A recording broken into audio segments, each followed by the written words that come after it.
But if you want to be on our land, you have to come up front, check in, and be escorted. So, why would you say that? Because I don't allow anybody in here unless I know who they are and what they're doing. I didn't say you couldn't come. You'll be escorted.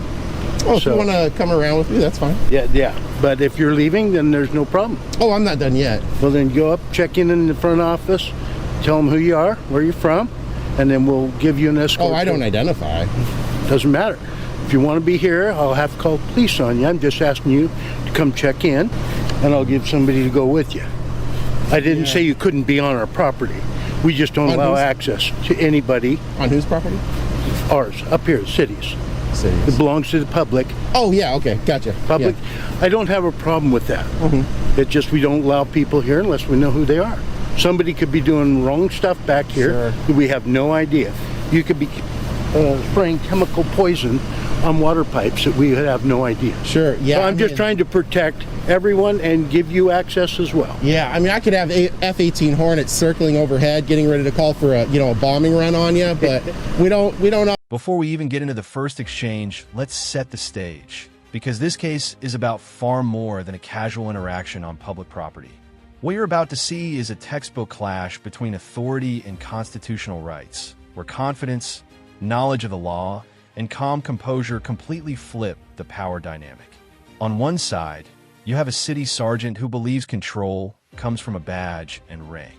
On the other, a journalist who understands that public property, absent signage or lawful restrictions, belongs to the people. And here's the twist.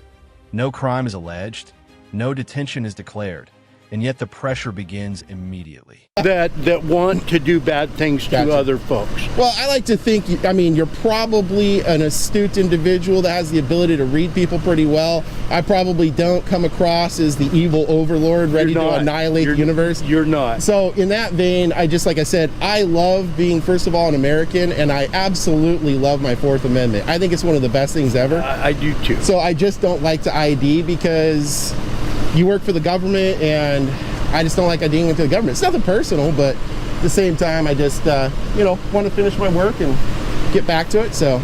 Okay, well, if you go check in up front, you'll be allowed access. If not, I'm going to call the police and have you removed. Sure, yeah, if you want to give a 911 a call. I guess you could certainly do that.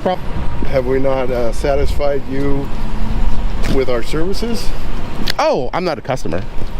Oh, yeah, like I said, I'm working on a story. Yeah. So our customers don't think we do a good job? I can't get into that now. Right here is where the foundation of the conflict is laid, and it's subtle but critical. The sergeant repeatedly refers to this location as our land or our property, even while acknowledging, almost accidentally, that it's city-owned. That distinction matters. Public property does not become restricted simply because someone in authority feels uncomfortable. The moment the sergeant claims that escort and identification are mandatory without pointing to a posted policy or statute, the interaction shifts from concern to control. Notice how fear is used as justification. Chemical poisoning, sabotage, vague threats with no factual basis. So there's a few different kinds of journalists out there. There's those that you see on TV, as anchors, and then there's ones like me that get our feet on the street. We're investigative journalists, so we get out there, and I'm just getting some B-roll footage right now, and that's about it. So. Yeah, Woodward's coming over, patrol people, figure out what your deal is. Gotcha. Yeah, and I don't want this to sound, rude or anything, but they're never going to know what I'm doing in any universe will that ever happen. I can promise you that. We're used to dealing with people like you, so that's fine. Used to dealing with journalists coming in to get B-roll footage. Oh, now we know what you're doing. Well, it says working on a story. I mean, usually that's a journalist. So. Yeah, I think sometimes it's better if you make an appointment or just might have gone up. through the front. Oh yeah, it's public property, but sure. How would you feel if somebody came in and you were unaware and that you'd never seen that person before? Wouldn't you be concerned on your own maybe safety? No. Oh. This moment is deceptively important. The journalist uses humor, mentioning fighter jets and bombing runs, not to mock, but to highlight how irrational fear-based logic can become when it's untethered from facts. And instead of escalating, He grounds the conversation in constitutional principles, specifically the Fourth Amendment. That's not accidental. By stating his love for the Fourth Amendment and explaining his refusal to identify as a matter of principle, not hostility. He removes any narrative of aggression. This is a critical strategy. Lawful refusal is not obstruction. Calm assertion of rights is not suspicious behavior. I mean, we're all Americans, right? We all do our thing, and you know, freedom's messy a little bit sometimes. But like I said, you know, I'm working, and the idea, especially as to your point, you know, giving you guys advance warning. You know, that's the kind of thing anchors do. Investigative journalists, when they're out in the field working. What are you investigating? Public Works. Public Works? Yeah. So I mean, if you guys get notice in advance, like, hey, this thing is going on, blah, blah, blah. Usually, and I'm not saying you two specifically, but some people will be like, uh-oh, he's going to come down. Let's clean it up, make it look really great. There'll be nothing to report on, right? I don't know what you're looking into. I don't know what. Well, yeah, I'm not about Public Works. But, yeah, I'm not going to share it with you now. But I mean, at nighttime, this is closed. It's not public property. Oh, so it's not. Well, it's public property. It's just not accessible after. Sure, of is course, it really yeah. accessible now to just anybody can come in here? Well, public property. I don't know. I'm asking. I mean, you can look in RCW 90, 52, 70, and 80. That's the trespass statutes for Washington State. And it's really clear. This would be Section 70 for outside. You know, This section dismantles the remaining justification piece by piece. The journalist clearly explains the difference between access journalism and investigative journalism, and that distinction matters legally and ethically. Investigative work often requires transparency after the fact, not permission beforehand. When officials demand advance notice, it defeats the very purpose of oversight. What's telling here is how the narrative keeps shifting. First it's safety, then it's procedure, then it's suspicion, now it's discomfort. None of these are crimes. None of these revoke public access. Really clear. The defenses for criminal trespass found in Section 90 are really clear. If it's open to the public, if So, what else do you need to film, or are you just wanting a confrontation, or are you just gonna? You have a certain agenda well, that's or goal, or what? Weird that there's a couple of. Yeah, thanks, George. Appreciate that. You're welcome. So, yeah, I mean, Well, to answer one question of yours, which is, you know, do I have more video and photo to get? Yes. Okay. Why would I want a confrontation? There's been nothing confrontational about me. All right. That's bizarre. I mean, why not ask a question? Are you getting ready to have a bombing run take place here? Are you going to have paratroopers come in and assault the place? I mean, that's just weird. I got all sorts of weird questions I could ask. You're wearing a mask and no one else It's a little chilly, man. Oh, okay. It's a little He doesn't chilly. want us to film him, but He doesn't want us to. It's a little One of chilly. those guys.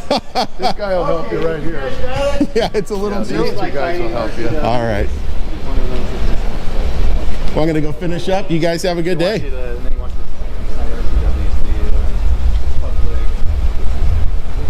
Are you leaving, sir? What's that? Seems like you're walking off. Are you leaving? This is where knowledge becomes a shield. When the journalist cites Washington state trespass statutes, specifically defenses related to public access and implied consent, the conversation changes tone immediately.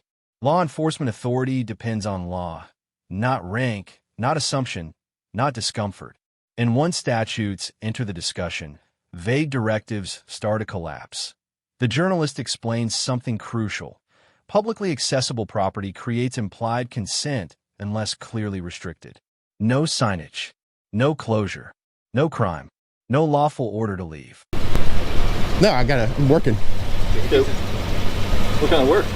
Journalist. I don't know if they've told you, just to let you know, seems like you're doing for us.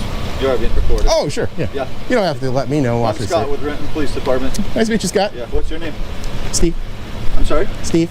Steve? Yeah, I don't want to give you more than that, though. That's fine. Yeah. What? Is this consensual? Well, why would it not be? Well, I can't assume. I mean, You're here talking. this isn't a detention or anything, is it? I know what you're trying to do. You're not going to get a rise out of either of us.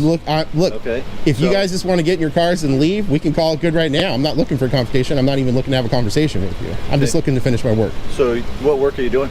I already Other said I'm a than journalist trying to working on a story. provoke I'm sorry? I'm a journalist working on a story. What story? I don't want to share it now. Have So you- you've probably seen multiple journalists. There's the Have you checked really in with attractive ones on TV. That's not me. And then there's the ones that actually go out into the field Have you and checked work. in with anybody here? Because this is not public property. No, I think I'm good to go, man. You're on city property, it's public property. This isn't public property. This exchange is one of the most revealing moments in the entire encounter.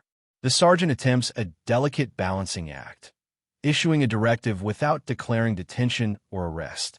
But the journalist immediately exposes the contradiction. If someone is free to go, they're free to stay. If they're being ordered to leave, there must be lawful authority. You can't have it both ways. The refusal to answer, "What happens if I don't leave?" is especially telling. Lawful orders come with clear legal consequences. Unlawful ones rely on ambiguity. Not unless you have specific reasons to be here. do. The public can be here, Yeah. but they need to check in at the office. You don't have to identify to access public property. There's no restrictions on this property whatsoever. What restrictions are there? I'll let you go on about your way, but you need to leave the property. Okay, so you're telling me I have to leave the property right Yes. now? And if I don't leave the property, I'll be placed under arrest? I didn't say that, did I? Okay, so you're telling me, are you ordering me or are you asking me to leave? They're two different things. I'm directing you to leave the property unless you follow procedure. Okay, and if I don't leave the property, what happens? We're not going to go down that road, Steve. Okay? Well, look, If you want to walk I'm not away, gonna- I'm you- not- You stop to talk to us, that's fine. but I'm telling you, you need to leave the property. And what happens if I don't leave? We'll cross that bridge when we come to I'm it. not doing that. I want a supervisor here. I am the sergeant. Yeah, well, there's people above sergeants. You can deal with me. Am I detained right now? No, you're not. Okay, so you don't suspect me of any crimes? No. Okay, then why are you guys here? Because we have a suspicious male on property where they shouldn't be doing things that are not normal. Someone as suspicious is not a legal standard. It's an opinion. And this section dismantles that myth entirely. The journalist even references updated criminal law handbooks to emphasize a simple truth. Suspicion is not a crime. Recording, photographing, filming, and gathering b-roll in public spaces are all protected activities under the First Amendment. That what's powerful here is the clarity. No raised voice, no insults, just statutory language and constitutional grounding. Now, just to be on the safe side here, I checked my handy dandy 2025 criminal pocket handbook. Okay. You know, because the session laws from 2024 may have updated it. They didn't change the laws. As much as I know Jay and Bob really wanted to change the laws to make suspicion a felony or even a misdemeanor, I checked it and it's still not a crime whatsoever. So the issue here, What do you mean, what's not a crime? suspicion. You're right. Okay, so look, you're trying to impede my First Amendment liberty to go around and gain B-roll footage, video and photo, so I can get my story completed. I have things to do here. Okay. You're ordering me off the property when you have no lawful authority to do so because there's nothing that restricts access here. Now, if there was a sign up there that says, and I don't go places I'm not allowed to go. There's a sign up there that said no trespassing, authorized personnel only, something like that. It'd be a completely different situation. Yeah. I would head out at that point. Okay. This is publicly accessible. I'm just working For on a story people like with a other purpose. journalists do. What? For people that come here with a directed purpose. No. Section 90 of Chapter 52 in the RCWs is really clear on defenses against criminal trespass. Okay. This is open to the public right now. It's implied consent for entry. We know this because when you go through the front gate, This case ends exactly where it should, with rights intact and authority checked. No arrest, no citation, no lawful basis to remove the journalist. And yet, it took persistence, legal knowledge, and composure to reach that outcome. The biggest takeaway here is simple but vital. Knowing your rights is often the only thing that protects them. Rank does not override law. Suspicion does not equal crime. And public property does not become private because someone says so